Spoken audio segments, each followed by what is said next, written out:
عنوان المحاضرة التالية: المنظور العالمي، التحديات والتوقعات في المجال الدولي للدراسات المستقبلية. Presenting it is Mr. Erik Overland. Mr. Erik is the president of the World Future Studies Federation. He worked 25 years several future studies projects in Norway and Europe. This lecture is about the international and universal challenges and prospects within the international fields of future studies. Mr. Erik? Thank you very much. So this is the one that Okay. So we're doing like this. Okay, thank you. I introduced myself earlier this afternoon, so I won't go in details about my background. I'm the president of the World Future Studies Federation, which is, as I said earlier, NGO with a network of futurists around the world, which are very, very competence level on future thinking. So, dear colleagues, dear participants, it's a pleasure for me to be here and exchange perspectives on long-term future reasoning. The date for this lecture is November 5th, 2018, and that is 18 years into the 21st century. The new millennium inspires us not only to think long-term, but also to think about the opportunities for humankind in this new era. The first years of the millennium are also marked by socio-political changes that the world has never seen before. The world order that we are familiar with is changing rapidly. We do not need to be prophetically led to assume that society will change significantly in the years to come.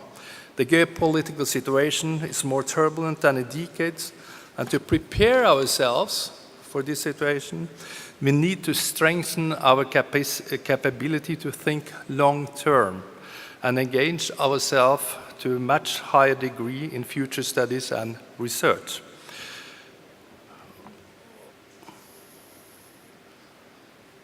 On the one hand, we have a development in the United States with the decline of US importance as geopolitical actor as one important consequence. The perception of what is true and how truth is to be managed is threatened with the use and abuse of, among other things, artificial intelligence, technology, and social media. In Russia, we have Putin and the country many anti-Western intelligence strategies, a new and modern form of intelligence, which is far more difficult to review, while at the same time threatening established knowledge institutions such as academy and media. Democratic societies and elections are subject of massive trolling. The word trolling is, by the way, a Norwegian word. And the issue of climate policy and environmental protection is not resolved, although the issue has been on the political agenda for more than half a century. In Turkey and some former Eastern Bloc states, patriotism based on national reference frameworks are rediscovered in ways only a few of us believed possible only a few years back. Europe is characterized by economic stagnation, Brexit, and the emergence of massive populist movements. For instance, several East European states are heading toward a clan-based oligarchical system, neglecting basic European and modern values. In Asia, and China is perhaps on its way into a major economic crisis, although demonstrating mind-blowing achievements in both research and development. At the same time, the Chinese are introducing social credit system that somehow both strengthens and cause a fear in more open and liberal societies. Japan is still characterized by stagnation. Fundamental groups are evolving, and the difference between poor and rich is greater than ever. In Europe, we face change and accompanying challenges of historic dimensions. In addition, we have demographic challenges that regarding migration and aging that concerns citizens and politics in new and different ways. And what about Saudi Arabia? The future of Saudi Arabia is it's similar in a lot of other countries. The pace of change are going so rapidly, so could Saudi Arabia be in 20 or 30 years' time is an open question, and it's kind of uncertainties related to the development, not regarding the Saudi Arabian state as such, but regarding how the Saudi Arabian society will evolve in the coming decades. So we could continue. There seem to be no limit to our threats to our good lives. On the other hand, we are witnessing research and technological developments that the world have never seen before. The world has never invested so much in higher education and research all around the globe. Moreover, the level of education has never been higher for so as now. More and more people escape poverty. International cooperation is establishing itself in areas previously unavailable. Despite setbacks in some countries, legal certainty seems to be ensured in an increasing number of countries and regions. Furthermore, mobility across national borders is increasing. Reaction against religious fundamentalism also increasing with unprecedented strength. In addition, and not least, the quality of education and research in the world seem to be better than ever. In the policy arena, we have a willingness to think creatively regarding policy development also seem to be significantly strengthened. Authorities in many countries are experimenting with new ways to pursue policy development. Here too, we also could have continued. In this context of uncertainties, of ambivalence, fear, and hope, the question of our common futures emerges as one of the most important questions to be answered in the time to come. What are the futures of democracy? What kinds of new political conflict lines may emerge? What could be the consequences of ongoing automatization and robotization? What does it mean to be a human being in 30 or 40 years' time, which our Abdullah Ole Abed just addressed in the earlier presentation? Do we have to think the relation between the artificial and the natural in new ways? Are we facing new geopolitical world order? What could be the role of the Middle East and the Arabian countries? Can we see the emergence of a new socio-political movement? And what kind of movement could that be? These are only a few in a long list of important questions we could raise. All of them address possible futures combined with the will and ambition to handle uncertainties.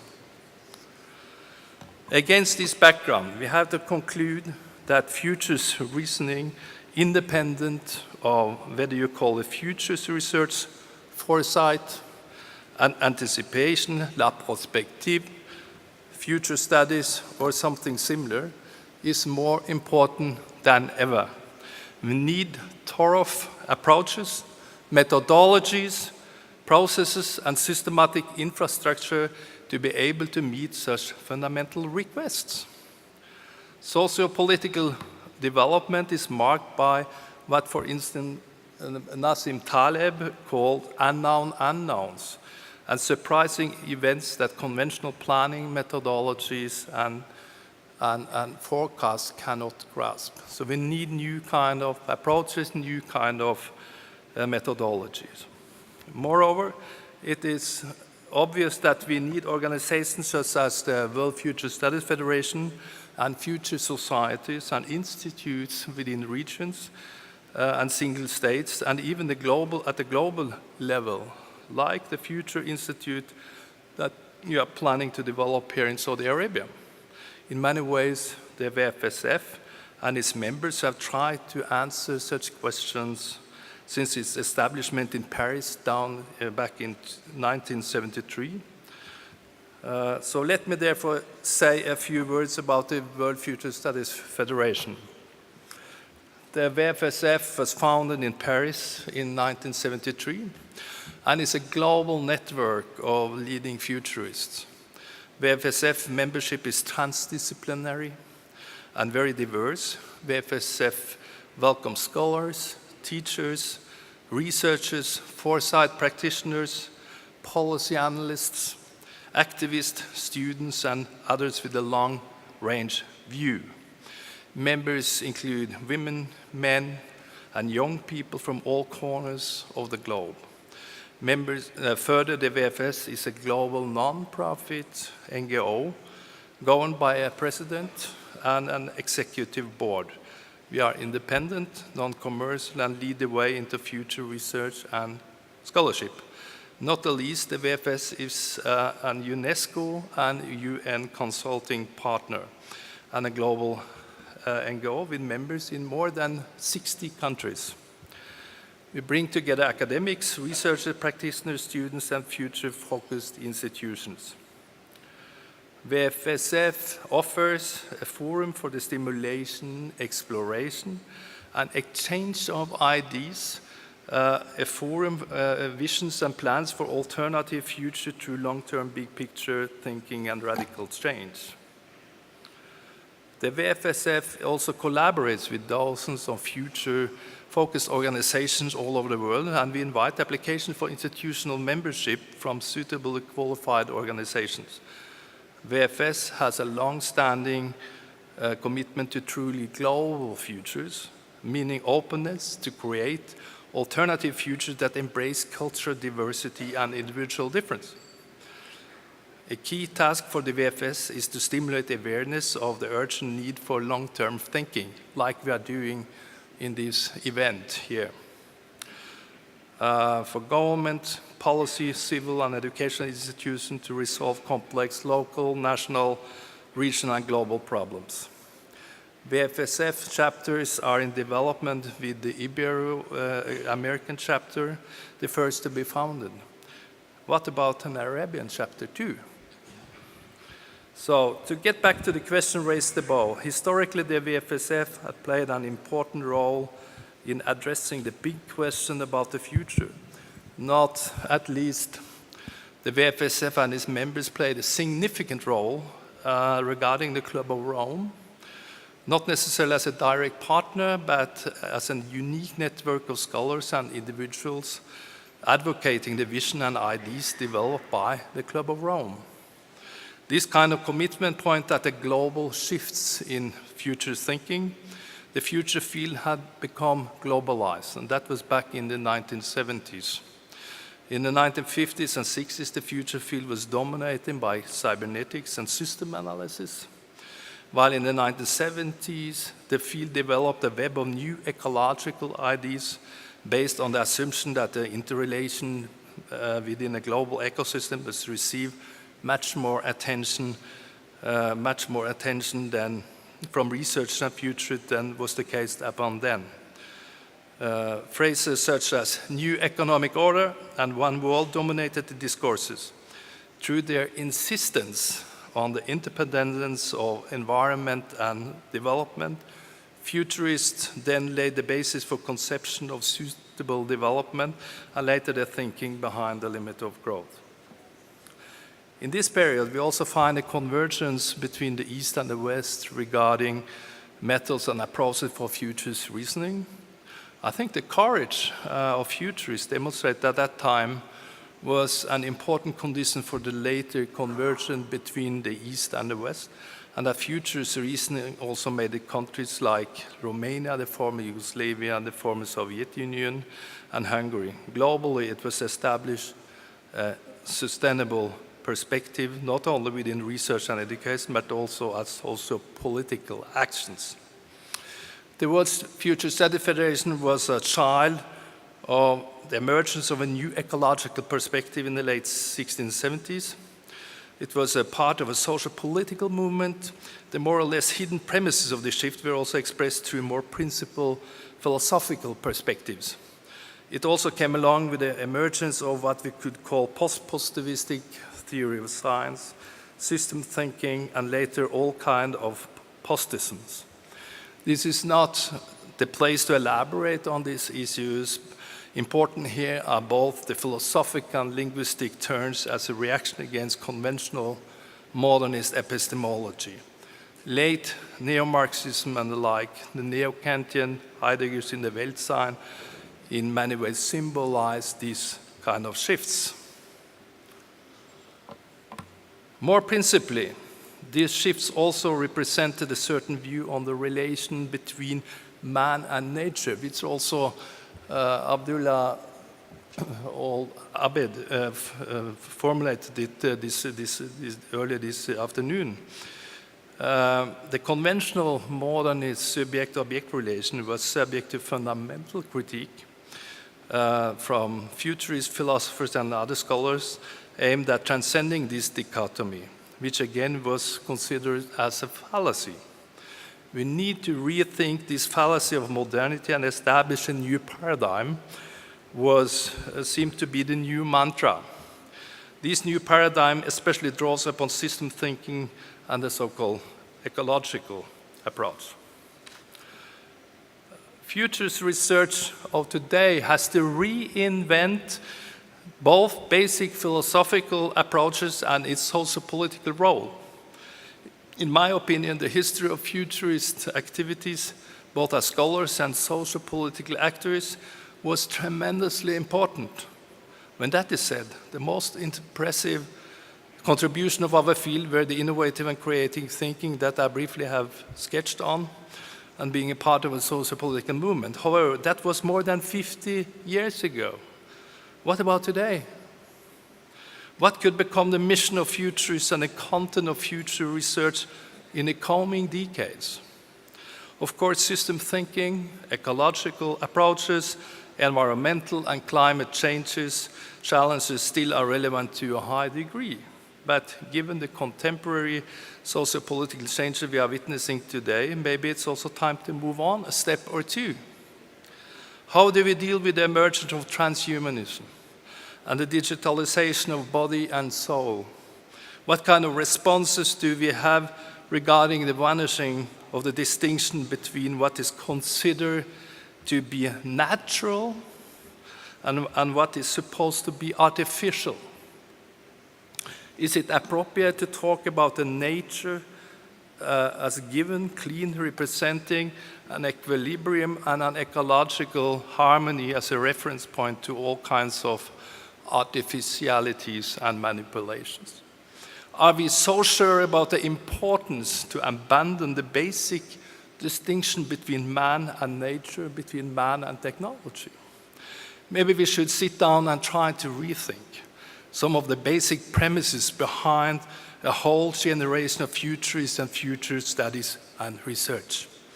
To contribute to such a reflection, we have to get back to some basic philosophical perspectives which historically have addressed the big question about the condition of mankind and the humanity as such. In this context, and I cannot elaborate very much on this here, but I can say briefly something about in what direction I'm thinking. Through my new reading of classical philosophy, and not least the transcendental philosophy of Immanuel Kant, I suddenly discovered how this classical and in many ways old-fashioned text could have relevance in the contemporary discussion on the future of mankind. To try to imagine futures means discussing a long range of early science and social and more or less hidden political and technological developments. Among these, the bio and genetic engineering revolution combined with the emergence of synergic technology of different kinds play a particular role within the contemporary transformation of society. Science fiction movies like The Matrix and The Blade Runner 2049 seem first to be wild cards and quite radical ideas about the relation between humans, the technology, and a quasi-given nature, not at least through the trans and post-human perspectives embedded in these films. At a further investigation, we find that these developments might be closer to our realities than first expected, The robot Sophia from Hanson Robotics is now even a citizen of Saudi Arabia. These developments are challenging along a long range of social and political and economic and cultural phenomena to today's society. But above all, it challenges a basic and historic distinction within our mindset, namely our ability to differentiate between what we might consider as natural, as something given on the one side, and what we expect should be artificial on the other. Indeed, the synergic technologies and as a consequence thereof, the emergence of ideas about so-called post-humanism and transhumanism force us to think through a more principal aspect of such development. My position in this landscape is that instead of looking at this as a threat, we have to investigate and look for fundamental and positive aspects of these developments. We need to develop a worldview that goes beyond today's postmodern and modern positions. One of the concepts I tried to experiment with called universal perspectivism. Universal perspectivism is an attempt to move beyond the distinction of modernity and postmodernity. This concept also represents an attempt to establish an ontological rationale for futures research as a post-positivistic scientific activity. I call it universal because it expresses the human need, will, and ability to construct an absolute reference for its existence. Perspectivism refers to the fact that the content of these absolutisms may change. The term universal perspectivism is inspired by recent development within the natural sciences, and my intention to bring this in here is that the nature has a unique and a special role to play in the scientific production and knowledge building. We have all perspectives on what natures could be, things, humanity, and society. So universal perspectivism represents the view that culture and society, a universal common social cultural identity, is a basic perspective that may get lost if some societal conditions are not fulfilled. The problem is, however, what kind of perspectives do we have in common? Here the nature and the physical world is coming up as an ace in the sleeve. And the physical world is, both the French philosopher Bruno Latour and the German Enlightenment philosopher Immanuel Kant addresses this question and answering it a bit differently. Futures research and future studies seem on the one hand to be dominated by application of various tools and techniques. On the other hand, applying scientific techniques does to a great extent legitimize the foresight. Even if the application of a particular method is still seen by many as sufficient requirement for justification of a foresight, there is an emerging concern for the foundation of future studies and future research. In this respect, not only epistemological reflections are entering the scene, but also an emerging effort of addressing the basic ontological ground of future theory building. This points toward a post-post orientation. Formulated differently, we may say that positivists emphasize the observation themselves, perhaps more attentive to the claims about the facts than the facts themselves. Postmodernists state the facts are fluid and elusive. Consequently, we should focus only on our observational claims.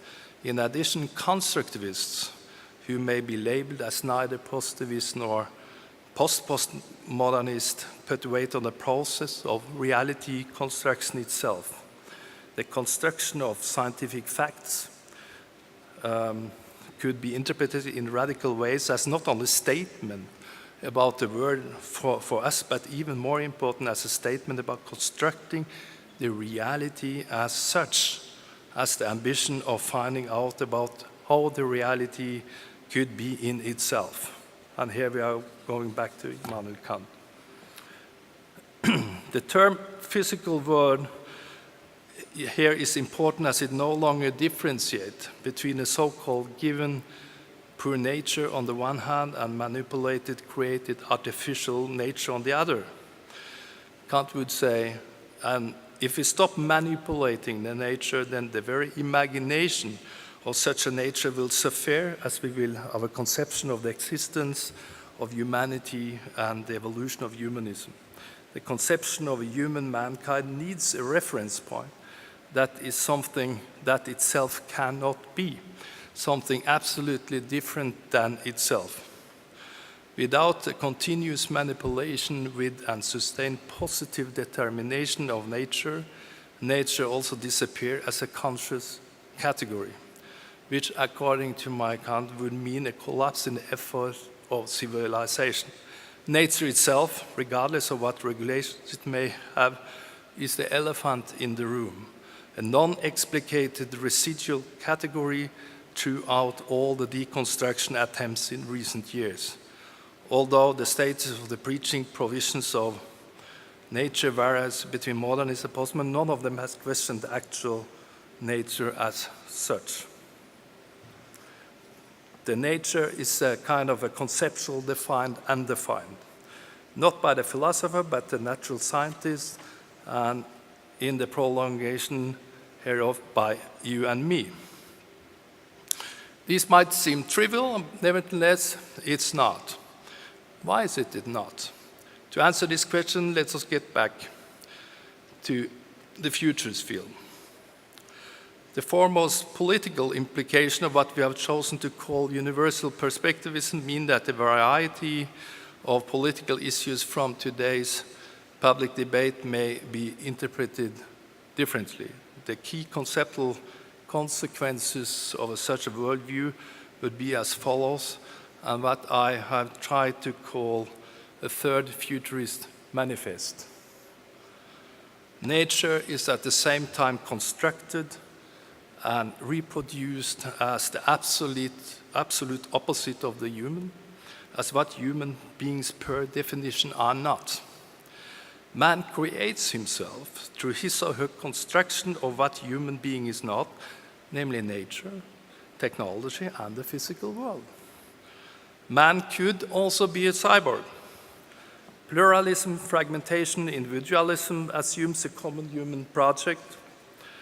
Futures pessimism is resignation. Biotechnology and genetic engineering are mainly subject to practical and functional assessment, not the fundamental ethical and moral considerations. The term sustainability loses some of its meaning. There is an inner link between increased economic growth, human liberation, and the solution to environmental problems. Information is matter and vice versa.